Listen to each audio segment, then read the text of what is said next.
Nah, untuk itu saudara, penting memahami tentang pentingnya etika berkomunikasi.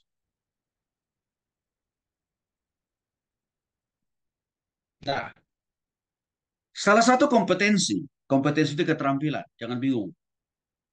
Yang perlu dipahami dan dipraktikkan oleh seorang pemimpin yang mau diberkati dan dipakai dan diangkat oleh Tuhan adalah kemampuan berkomunikasi.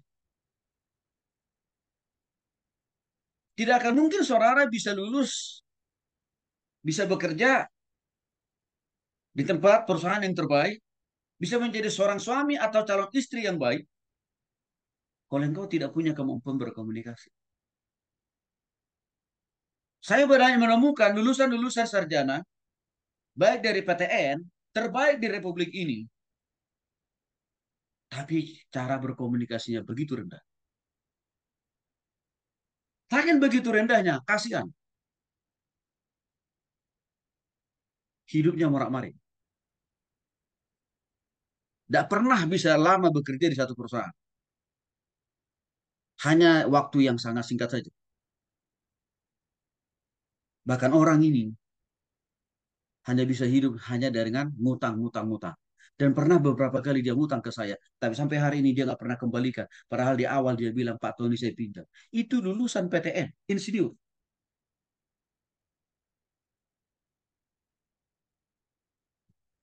Persoalannya apa? Masalah etika komunikasi. Dan rupanya dia juga bermasalah dengan istrinya di rumah. Sering cekcok. Lagi-lagi masalah apa? Etika komunikasi. Maka saya sudah katakan tadi, kehancuran dan kegagalan terbesar para mahasiswa untuk bisa lulus cepat pada waktunya adalah masalah etika komunikasi.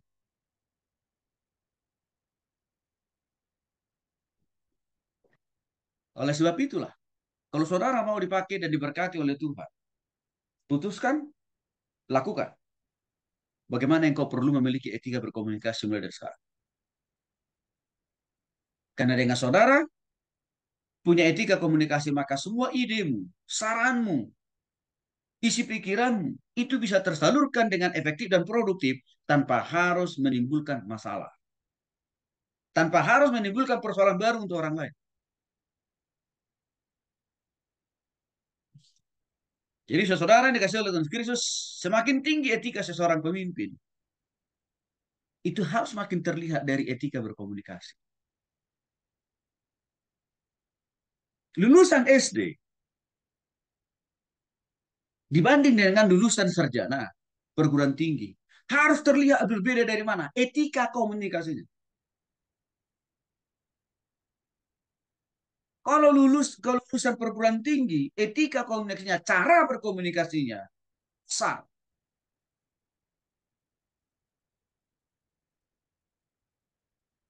Maka orang akan menilai, kasihan sekali orang ini. Sarjana ekonomi, sarjana teknik, tapi cara berkomunikasinya buruk. Itu artinya tidak selevel, tidak seimbang tingkat pengetahuan, tingkat pendidikan, tingkat gelar dengan cara berkomunikasi. Dan itu akan merugikan diri saudara sendiri. Maka saya katakan tadi, salah satu faktor penyebab terbesar kenapa begitu banyak jumlah pengangguran sarjana hari-hari di negeri ini. Salah satu faktornya adalah masalah etika komunikasi. Pengangguran terbanyak di negeri ini menurut survei bukan lulusan SD, bukan lulusan SMP, bukan juga lulusan SMA, tapi lulusan perguruan tinggi. Perguruan tinggi. Pengangguran terbanyak. Lagi-lagi persoalannya apa? Etika komunikasi, cara berkomunikasi. Karena menganggap sudah ST gitu ya, udah menganggap segala-galanya. Maka firman Tuhan mengatakan dalam Yakobus pasal 1 ayat 19, mulutmu adalah harimau. Apa maksudnya mulutmu adalah harimau?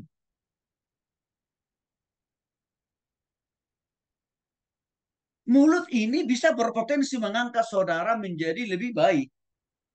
Tapi di sisi lain, mulut ini bisa menjatuhkan saudara sehancur-hancur.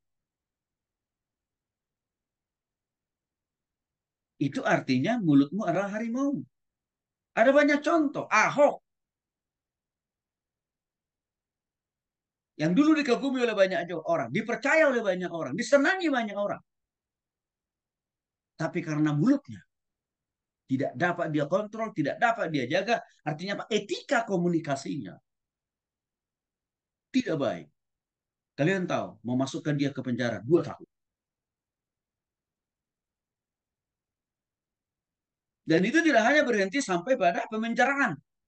Tapi juga artinya apa? Kalah dalam pemilihan gubernur DKI Jakarta. Beruntun lagi masalahnya. Apa? Dia ceraikan istrinya. Lihat tuh. Bahwa cara berkomunikasi itu betul seperti dikatakan oleh Markus pasal 1:19, mulutmu harimau, artinya berpotensi menghancurkan dan menjatuhkan saudara sampai sehancur-hancur. Maka inilah pentingnya etika komunikasi. Maka dalam bahasan ini saya akan jelaskan kepada saudara apa itu etika dan bagaimana beretika komunikasi yang benar dan baik sesuai dengan firman Tuhan. Apa hasilnya, dampaknya, kegunaannya, keuntungannya kalau engkau punya etika komunikasi yang benar sejak dari sekarang. Yang pertama saya menjelaskan dulu apa yang dimaksud dengan etika. Hari-hari ini ya istilah etika bukan lagi barang baru, tapi sangat familiar. Walaupun dulu istilah etika ini seringkali diabaikan, dinolkan, dialpakan, bahkan dianggap nggak penting. Tapi hari-hari ini sangat begitu penting. Dan terbukti, ada banyak para pejabat dipecat dari jabatannya, masuk penjara karena masalah persoalan etika. Dan ini satu kemajuan, satu perkembangan yang harus kita dukung dan harus kita respon, dan juga saudara harus memulai dari dalam diri saudara belajar untuk mempraktekkan etika komunikasi salah satunya. Supaya saudara tidak mengalami kehancuran dan kejatuhan seperti yang dialami oleh para pejabat itu sendiri. Secara umum, etika berasal dalam bahasa Yunaninya adalah ethos, D, etikos. Saya ulangi. Etika dalam bahasa Yunaninya adalah ethos, da, etikos, bukan tikus. Apa artinya ethos, da, etikos itu? Artinya dalam bahasa Indonesia adalah tempat kediaman di dalam hati seseorang untuk mengungkapkan norma, kesusilaan, perasaan batin, dalam melakukan suatu perbuatan yang baik dalam kehidupannya sehari-hari. Artinya lebih spesifik, lebih rinci, lebih sederhana. Etika itu dimulai dari hati. Lalu diteruskan ke pikiran, lalu pikiran memerintahkan mulut untuk mengatakan apa yang ada di hati dan pikiran saudara. Makanya Markus pasal 7 ayat 21 sampai 32 mengatakan, sebab dari dalam hatilah muncul segala yang najis. Perzinahan, keserakahan, kebohongan, kesombongan, egoisme, itu diawali dari hati dan pikiran. Maka apa yang terucap dari mulut saudara itu pasti produk atau isi hati pikiran saudara. Jadi kalau saudara misalkan ngomong jorok sama orang lain, itu adalah gambaran isi hati dan pikiran kalian sebenarnya. Kalau kalian itu bicara kasar sama orang, contoh konkretnya, nama orang kalian ganti menjadi nama-nama penghuni kebun binatang. Berarti kata-kata yang keluar dari mulut saudara itu mencerminkan, ya begitulah isi hati dan pikiran saudara. Jadi artinya apa? Kalau engkau mengeluarkan kata-kata yang buruk, yang kasar, yang tidak berguna, engkau sedang mempermalukan dirimu sendiri. Engkau sedang mempertontonkan dirimu sendiri kepada orang lain. Ini loh saya betapa buruknya, betapa jahatnya saya. Itu yang sedang saudara pertontonkan ke orang.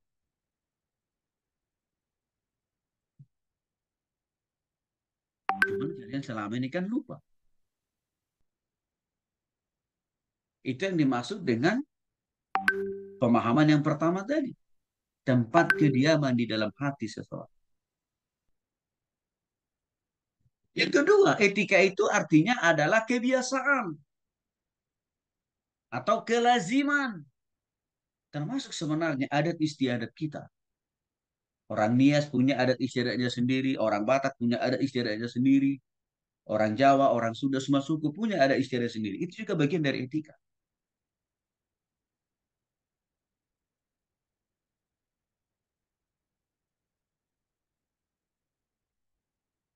Jadi sekali lagi, saya mau kasih contoh tentang kebiasaan atau kelaziman ini. Ya, kalau saudara seringkali menghina orang, memaki orang, lah itulah bawaan dari lahir yang notabene-nya tadi saudara sedang mempertontonkan ya kekurangan dan kelemahan sendiri. Sehingga saudara menganggap nggak apa-apalah. Padahal ada banyak orang melihat kasihan juga ini orang nih. Sarjana sih sarjana, tapi sayang kok cara berkomunikasinya kok kasar ya. Maka saya katakan tadi, kenapa hari-hari ini banyak pria, apalagi wanita loh, sudah 50 tahun tidak dapat dapat jodoh. Sampai orang tuanya stres. Dan itu bukan hanya berlaku bagi para wanita dan juga tapi juga berlaku bagi para pria. Saya melihat itu. Maka orang-orang tua mereka bahkan mereka sering bilang begini, Pak Pendeta tolong doakan Pak Pendeta supaya Tuhan kasih saya jodoh. Gampang kok untuk itu. Tapi saya yakin ada persoalan, ada masalah kenapa Tuhan belum pertemukan jodohmu sudah sampai usiamu 50, 60, 70 tahun. Saudara tahu masalahnya apa? Etika komunikasi. Nggak ada laki-laki yang mau menikah dengan seorang perempuan yang kasar ngomongnya. Nggak ada juga perempuan yang mau menikah dengan laki-laki yang kasar dalam berbicara dan juga dalam perbuatan. Saudara yang dikasih oleh Tuhan Kristus, saya umur 26 tahun saya sudah menikah.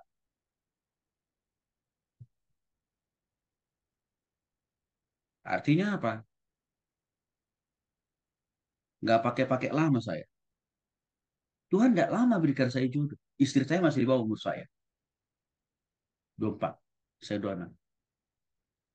Teman-teman seangkatan saya, sampai hari ini masih ada yang belum dapat jodoh. Jadi orang bertanya ke saya, kok kenapa Pak Tony kok bisa gampang ya dapat jodoh? Salah satu kata kuncinya, etika komunikasi. Cara berkomunikasimu kalau kasar, engkau tidak akan laku kepada siapapun. Ya teman-teman saya satu angkatan tadi yang senior-senior saya, masih banyak yang belum laku-laku. Persoalannya apa? Buruk cara berkomunikasi. Apakah dia laki-laki atau perempuan? Ini kalian perhatikan. Perhatikan. Karena kebiasaan-kebiasaan ngomong kasar, frontal, buruk, itu tuh bawa dari kampung sampai di perantauan, sampai di kota. Ke bawah terus. Karena kenapa? Gak mau bertobat, gak mau berubah. Saya orang kampung. Dari kampung kok saya. Besar di kampung kok. Bahkan kampung saya lebih dusun dari saudara. Tapi kok kenapa saya bisa? Lebih baik dari orang lain. Karena saya paham betul dari awal. Etika komunikasi penting. Maka kebiasaan yang buruk, cara-cara berkomunikasi di kampung itu jangan kau bawa-bawa ke perantauan. Itu mungkin di kampungmu, relevan, cocok. Tapi kampungmu itu sudah kau tinggalkan. Engkau sekarang ada di kampung orang. Ubah kebiasaanmu yang buruk.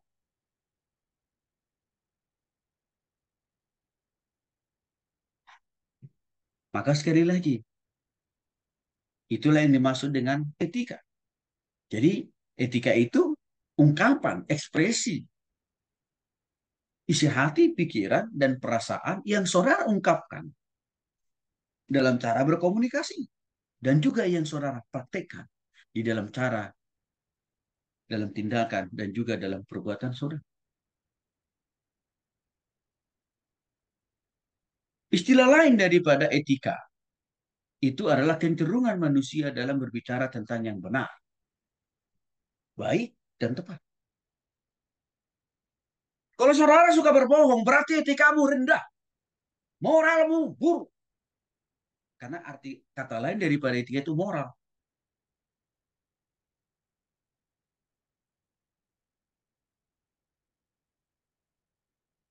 Tapi kalau saudara berbicara, bertindak dengan benar dan tepat, oh itu berarti etikamu benar, moralmu baik.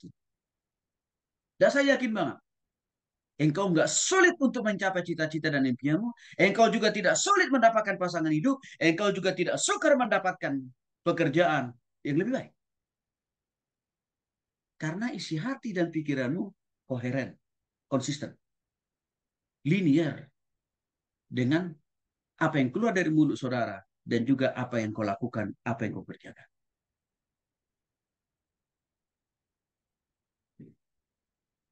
Maka dengan demikian, biasakan. Mulai hari ini minimal, engkau sudah paham materi ini. Biasakan isi hati pikiranmu itu selalu diisi hal-hal yang benar sesuai dengan firman Tuhan. Lalu itu juga yang engkau komunikasikan, ya, dan itu juga engkau yang praktekkan dalam kehidupan sehari-hari. Maka tidak suka, tidak sulit. Engkau diberkati oleh Tuhan, lulus dari tempat engkau kuliah dan bahkan punya masa depan yang lebih baik.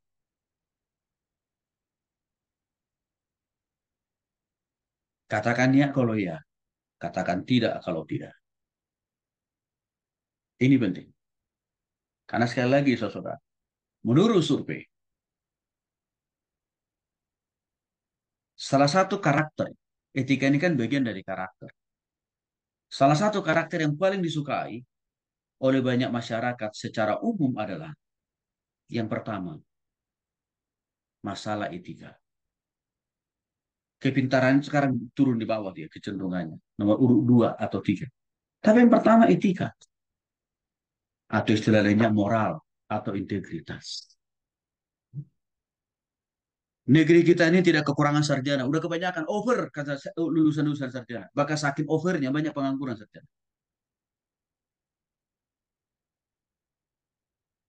Tetapi sampai hari ini negeri kita ini begitu susah berubahnya. Susah maju dan berkembang. Persoalannya masalah etika. Kenapa orang korupsi? Itu bagian daripada apa? Etika kan? Kenapa sejak dari mahasiswa selalu saya tekankan, jangan nyontek, jangan nyontek, jangan nyontek, jangan nyontek, jangan copy paste, jangan bohong. Itu kan bagian dari etika. Maka kalau saudara dari dulu sudah menjadi hobi, sudah menjadi kebutuhan, sudah menjadi kebiasaan atau kelaziman, berbohong, nyontek, copy paste, ya sudahlah. Engkau lulus akan menjadi pemimpin yang korup. Jangan lupa, korupsi itu tidak hanya bagi para pejabat yang melakukan yang enggak. Ada banyak bentuk-bentuk korupsi lain yang dilakukan oleh mahasiswa hari ini. Apa contohnya? Waktunya kuliah tapi tidur. Dikirim uang kuliah, engkau korupsi, engkau makan, kau pakai beli rokok, miras, narkoba. Itu kan bagian dari korupsi. Dan itu sekali lagi, itu juga adalah komponen dari etika.